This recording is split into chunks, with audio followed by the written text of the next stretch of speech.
of Ugomma, there lived a maiden whose beauty was spoken of in neighboring towns and distant kingdoms. Her name was Ugomma, and she possessed a face so radiant that the moon itself seemed dim in comparison. Her skin glowed like polished ebony.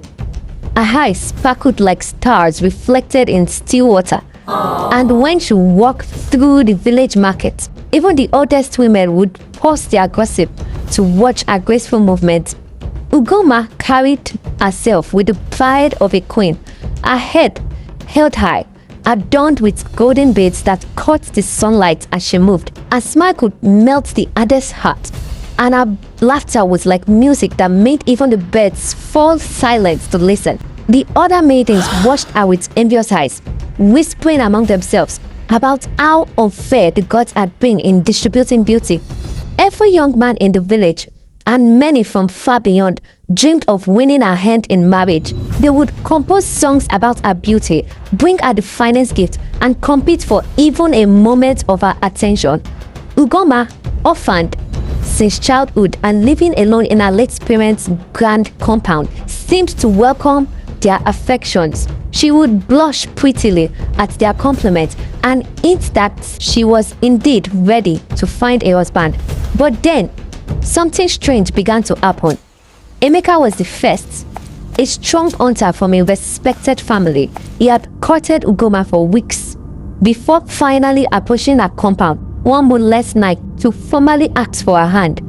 He was seen entering her hut, his best robes pressed and his bright price carefully counted. But when dawn broke, Emeka was nowhere to be found. Perhaps he went hunting early, his mother suggested, worry creeping into her voice. But Emeka never returned. Then it was Chidi, the blacksmith's son, who disappeared after visiting Ugomma. Then Okafor, the wealthy trader. One by one, the young men who sought her hand would vanish without a trace, always after spending a night at her compound. Strangely, with each disappearance, Ugomma seemed to grow even more beautiful. Her skin glowed brighter, her eyes sparkled with an otherworldly light. There was something almost hypnotic about the way she moved through the village, but she played her part perfectly. She would weep dramatically whenever another suitor went missing, crying out in devastation. "O gods of our lands, what have I done to deserve this? Why have you chosen to forsake me? All I want is a husband, but they keep disappearing. What evil spirit follows me?" The villagers began to whisper among themselves, but no one dared accuse the beautiful maiden directly. After all, what proof did they have? And who would believe that someone so lovely could be capable of such darkness? Finally, the village elders decided to send a representative to investigate. They chose Kelechi, a brave young warrior known for his wisdom and courage. But like all the others, Kelechi entered Ugomma's compound one evening and never emerged. Fear gripped the village like a cold hand. Mothers forbade their sons from even looking at Ugomma. Fathers spoke in hushed tones about evil spirits and curses. Yet still, Ugomma walked through the village, more beautiful than ever, a smile never wavering, her tears for the missing men seeming genuine to all who watched. It was Ikenna, the youngest and cleverest of the village boys, who finally decided to uncover the truth. Unlike the others, he did not announce his intentions or dress in his finest clothes. Instead, he waited for the darkest hour of night and crept silently toward Ugomma's compound like a shadow. The hut was eerily quiet. Ikenna could see Ugomma sleeping peacefully on her mat, her chest rising and falling rhythmically. She looked innocent, almost childlike in her slumber. For a moment, doubt crept into his heart. How could someone so beautiful be responsible for such horror? But then, his eyes fell upon something that made his blood run cold. Hanging on the far wall was an ornate mirror, unlike anything he had ever seen. Its surface seemed to ripple like water, and its frame appeared to be made of twisted silver that gleamed with an unnatural light. But it was what he saw within the frame that made him stumble backward in terror. Faces, dozens of faces, were embedded in the very wood of the mirror's frame. their expressions frozen in silence, screams. Ikenna recognized them all: Emeka, Chidi, Okafor, Kelechi, and so many others. Their eyes moved frantically, following his movement, and their mouths opened and closed as if trying to speak. Then he heard it, a whisper so faint it might have been the wind. Help us, track, she feeds. As if summoned by the voices, Ugomma stared in her sleep. But what Ikenna saw next would haunt him forever. There, in the center of her forehead, a third eye slowly opened. A golden reptilian eye that glowed with malevolent hunger. Even in sleep, it scanned the room like a predator searching for prey. Ikenna fled. He ran straight to the village elders, his heart pounding and his words tumbling over each other as he tried to explain what he had witnessed. At first, they did not believe him. How could they? But the terror in his eyes and the details of what he had seen convinced them that something terrible was indeed happening in Ugomma's hut. We must act, but we cannot face whatever she has become alone. We need help from the ancestors. They decided to consult Mama Ngozi, the village's most powerful medicine woman. When they told her of Ikenna's discovery, her weathered face grew grave. The miller trapped. I have heard of such evil, but I prayed I would never encounter it. She's no longer human if she ever was.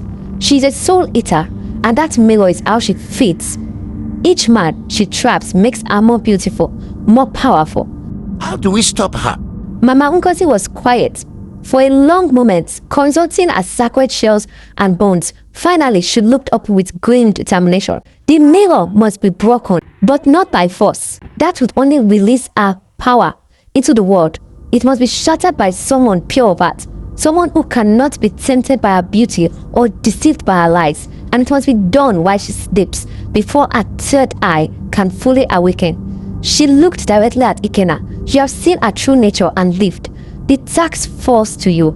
That very night, armed with a blessed armor from Mama Ngozi and protected by powerful charms, Ikenna crept back toward Ugomma's compound.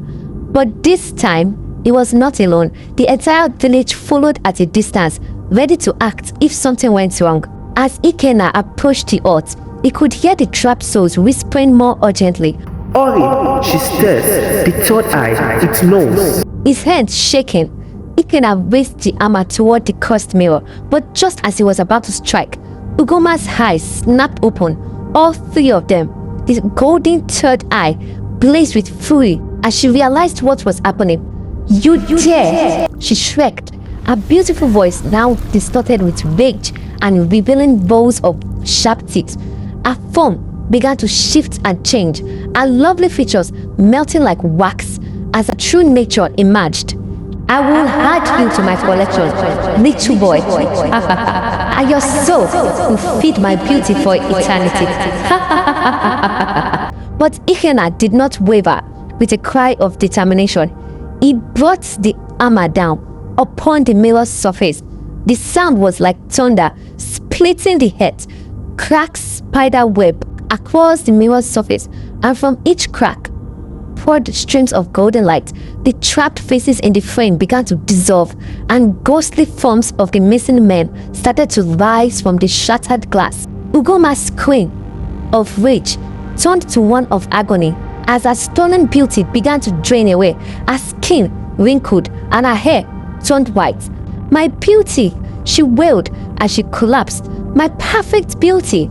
With a final thunderous crack, the mirror shattered completely. The ghostly forms of the trapped men solidified, and one by one, Emeka, Chidi, Okafor, Kelechi, and all the others stood whole and alive once more, blinking in confusion as if awakening from a terrible dream. Where Ugomma had been, only a withered old woman remained, her three eyes now dulled and powerless. She looked up at the assembled villagers with defeat in her gaze. I was beautiful, she whispered, her voice now a croak. So beautiful, and they loved me for it. Was that so wrong? Mama Ngozi stepped forward, her expression stern, but not without pity. Beauty without goodness is poison, child. True beauty comes from the heart, not from consuming other souls. The villagers decided to banish the former witch to the deep forest, where she would live out her remaining days as a reminder of what happens when vanity and evil consumes a person's heart.